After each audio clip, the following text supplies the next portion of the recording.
Spencer Dinwiddie sasabak na sa Lakers. Si LeBron daw ang nag-recruit at Warriors is back. So parang nga ng balita mga idol ay patungkol sa Golden State Warriors.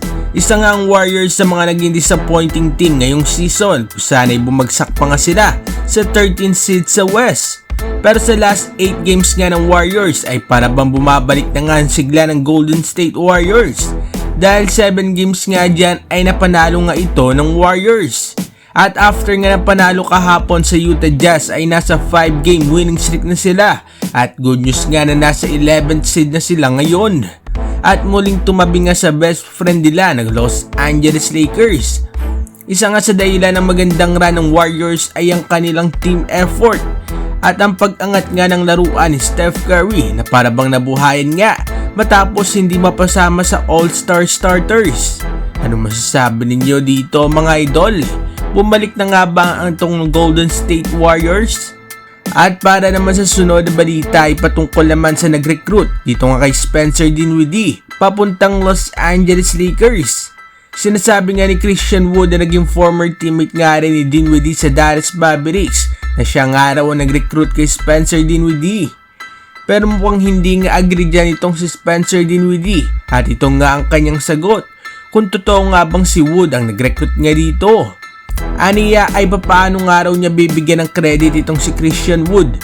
Ang bibigyan niya nga daw ng credit sa pag-sign niya sa Lakers ay walang iba nga kundi itong si LeBron James. So after all mga idol ay ito nga rin palang si LeBron James ang siyang nag-recruit dito nga kay Spencer Dinwiddie.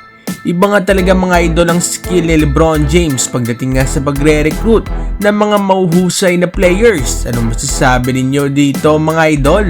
At para naman sa uling balita ay patungkol sa laban mamaya nga ng Los Angeles Lakers at Detroit Pistons. Asahan nga ng Laker fans na paglalaroin nga ni Darvin Ham ang bagong point guard nga na si Spencer Dinwiddie. At ayon pa nga sa report ay baka subukan nga ni Darvin Ham ang 3 guards lineup kung saan nga ipagsasabay-sabayin nila si D'Lo, Reeves at Dinwiddie. Pero para sa akin ay malamang nga na off the bench itong si Dinwiddie at siya nga magiging 6 man ng Lakers. Dahil kung isasabay nga siya kina D'Lo at Reeves ay malamang nga na hindi ito magiging epektibo. Dahil kailangan nga rin ni Dinwiddie ang bola para maging epektibo nga sa loob ng court. Anong masasabi ninyo dito mga idol? Ano nga ba ang expectation nyo sa debut game ni Spencer Dinwiddie? Mag-komenta sa baba at ating babasahin yan. Huwag kakalimutan mag-like at subscribe para sa iba pa ang balitang NBA. Maraming salamat po.